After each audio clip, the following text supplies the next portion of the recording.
Okay, I really could kick myself in the face.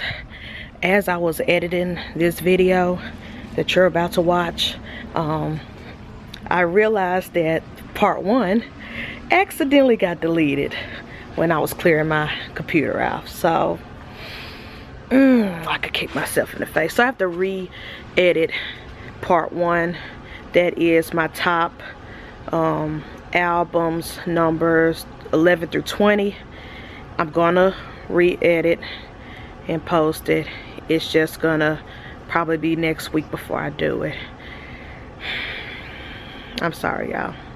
Creators do that. Sometimes we accidentally delete shit we don't mean to delete. So that video is coming, but you will hear me reference that video a lot in this video.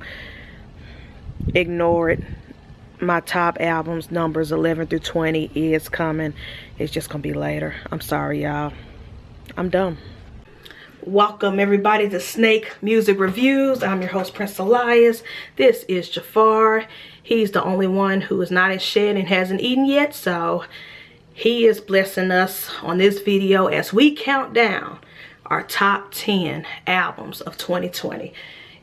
If you have not watched the previous video where part 1 where I did my top 11 through 20, go check that video out. It's very nice. I love those albums. I recommend them. But now it's time for the big boys and girls. It's time for the albums that have really been hitting my playlist a million times over and got me through 2020 in this unprecedented year. So let's get started. Come on, Jafar, you ready? All right, let's start off with number 10. I can't believe I'm about to say this. I can't believe I'm about to say this name.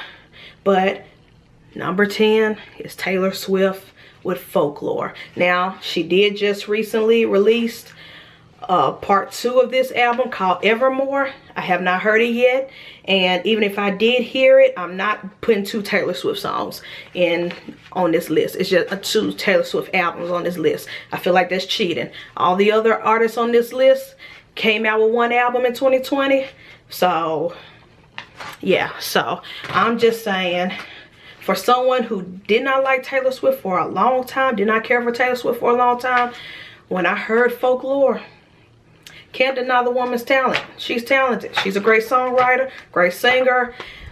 Regardless of what I feel about her as a person or an artist or whatever, that's beside the point. Folklore is an amazing album. I love this style. I love her doing folk music. I actually like that better than her doing pop or country. I feel like this is her bag. Just like I feel like Miley Cyrus' Plastic Hearts feel more like Miley Cyrus. I feel like, or MGK's rock album, Tickets to My Downfall, feel more like MGK. This is how I feel about Taylor Swift. I feel like this is the genre for her. Not sure if she's going to continue to do folk music, but I hope so. I hope she give us more songs like this, because that album is amazing. I can't hate on it. So number 9. Number 9 is what knocked Tame Impala out of the list. Again, go watch part 1. Tame Impala could have been in the top 10, but they got knocked out by this artist, and her name is Rita Sawayama, I believe, and it's her self-titled album. Sawayama, I apologize if I'm saying this wrong, but anyways, this artist is amazing. Rita, she's dope. I don't want to compare her to other artists, but if you listen to her music, you will know what I'm talking about. Matter of fact, a lot of people have already compared her to an artist who is number 2 on my list. But I feel like she does have her, even though I get the comparisons, she does have her own style. She does have her own lure, personality, everything. I just love this artist, and I don't know if she's new to the music game altogether, but she's new to me. This was my first time hearing about her with this album. Everybody was talking about on social media, Instagram, TikTok, everybody was Rita, you know, reposting her album cover. I gave it a listen, and she is worth the hype. She is worth all the hype that I kept seeing on social media. Please, if you have not heard this album, this will be one of the best albums I think will go down you know, when people do top 2010s and all these other 2020 albums of all time and stuff like that. When people go down in the next 10 years, what was the best albums in the past 10 years? I believe this album from Rita Sawayama is gonna be it. It is amazing. Like I said, she knocked out Tame Impala off the list. They had to go down a notch because I had to put this album in my top 10. So yeah, congrats, Rita. Your album is amazing. And if the Grammys or any other award show don't want to recognize you, fuck them. Because they don't know what the fuck they talking about. They never knew what the fuck they talking about. Because this was a beautiful, amazing project. Alright. Number 8. Number 8 is my girl Meg Myers. I love me some Meg Myers. I've already reviewed her EP. And I reviewed a single. So she got 2 videos out of me this year. For that, number 8, Meg, you know I love you. I can't wait till this pandemic is over and we start having concerts again. I'm gonna need you to come to Memphis and perform so I can jam, because thank you for taking me to the disco was amazing. It was a blessing. It was a bop. It's just the shit. Meg, if y'all want to see how I feel about Meg Myers, go watch previous videos. You know what I'm saying? But she was number 8. Thank you for taking me to the disco. That's the name of the album, EP, mixtape, whatever you want to call it. Number 7. Number 7 is also just like Rita, kicked someone else off the list. Number 7 kicked Miley Cyrus off the list down to number 11. Miley Cyrus would have been number 7, but I had to move her. I'm sorry, because my boy Kid Cudi dropped an album, Man on the Moon 3, The Chosen. Woo! I'm mad at Kid Cudi because he didn't release this album sooner. Why did you wait to December to release this album? I'm not going to do a solo review. The album's great. It's amazing. It's a perfect ending to the trilogy, the Man on the Moon trilogy. Kid Cudi, he is worth all the hype. To me, he's worth more hype than Kanye, in my opinion. And Kanye signed him to his record label. But Kid Cudi is the father of a lot of these rappers nowadays, like the Travis Scotts. We wouldn't have Travis Scott if we didn't have Scott, aka Kid Cudi. So Kid Cudi, he fathered a lot of these rappers that we have today and that we love today. And so his album, Man on the Moon 3, The Chosen, is my number 7 pick. Number 6. Number 6, I wish I could rank higher than the top, but I can't. But I will say this, the Grammys is some bullshitters. They some idiots. They don't know what the fuck they talking about. You should have been nominated in every category. And that is The Weeknd, After Hours. Woo! Weeknd, man. One thing about Weeknd is the same thing about Drake. Whatever they touch is gold. Whether it's their solo albums, whether it's a song they're featured in. Abel, The Weeknd, man, that guy, he's just amazing. He's dope. He's talented. You cannot knock him. And for the fact that After Hours, out of all his albums, After Hours did not get nominated at all for anything in the Grammys, that's not only politics, that's a crime. And that is low down. But that album was amazing. That's my number 7 pick. I mean, number 6 pick, sorry. That album is, out of all the R&B male guys besides Ro James, The Weeknd, and you can say he's R&B, you say he's pop. I feel like he's both. It doesn't matter. He deserved all the awards and accolades. So let's see. The next one, number 5, is an amazing rapper that never gets the credit that he deserves. He should be up there with the Drakes and the J. Coles and the Kendricks. And that is Big Sean with Detroit 2. I'm still jamming that album. And that came out months ago. But I feel like if he would have came out in January, I still would have been jamming that album.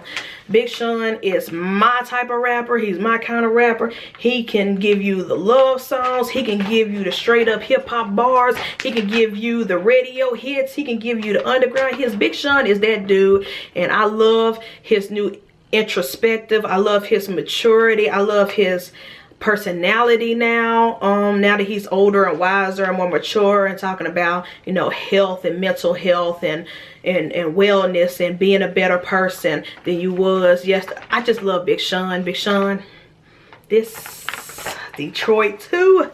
Man, it was amazing. And that cypher that he had with all the other Detroit artists, rappers, like the Eminems and everybody else from the city, that was a great song, and nobody talks about it enough. Everybody had bars, and it was amazing. All right, now let's get to the top 4. Number 4 is my man Kygo with Golden Hour. Y'all know how much I rock for Kygo, how much I talk about Kygo. I think I've reviewed 3 videos on him. Kygo is the dude. He's actually was number 2 artist on my Spotify rap, and his song Higher Love is number 1 on my Spotify rap, the number 1 song I listen to, and it makes sense. But that whole album, Golden Hour, is perfect summer, perfect EDM, perfect everything. That album is amazing. Now let's get to number 3. Number 3, and that's the beautiful, wonderful, talented Chloe and Halle. These girls saved R&B, in my opinion. They saved, when they dropped Ungodly Hour, that stopped everything. That like did a total shift in the music, industry, in my opinion. They killed it with the visuals. They were on every award show, every TV special. And every time they performed, it was always a different type of way they did it. They did an acoustic version, a rock version. It was just, they did so many wow performances in their own backyard, on their tennis court, to promote this album. It's just, that whole album, Ungodly Hour, is ungodly, and it's amazing in all the best ways. So they made it to number 3. Now, number 2, it was a toss-up. It could have been number 1, but it was a hard decision. But I have to say, number 2, Lady Gaga with Chromatica. That's all I'm saying. Lady Gaga, Chromatica. Lady Gaga. She's number 2 for a reason. Rain on Me had me in my bed at midnight crying when it was released. Like, that whole album is amazing. The song she did with Elton John, Blackpink, she's just amazing. Lady Gaga is the GOAT. She's the queen. She's the god of music. Love Gaga. Now, number one is artist that I was introduced from my friend Clay. He recommended, and ever since then I've been listening to this group all year long. I went to their back catalog and started listening to older music of them, and that is My Morning Jacket with The Waterfall 2. My Morning Jacket, oh my gosh, how come I never paid attention to them before? They are the music that's for me, that I did not even know I needed. I just love them. They just won. The Waterfall 2 was the perfect album for 2020. And I'm just mad that I did not listen to their music sooner. But I'm glad I was recommended to them. That album was beautiful. I want to see them live. The next time they have a live concert, a live show, and it come to Memphis like the FedEx Forum, I'm going. I gotta listen to this stuff live, the instrumentals.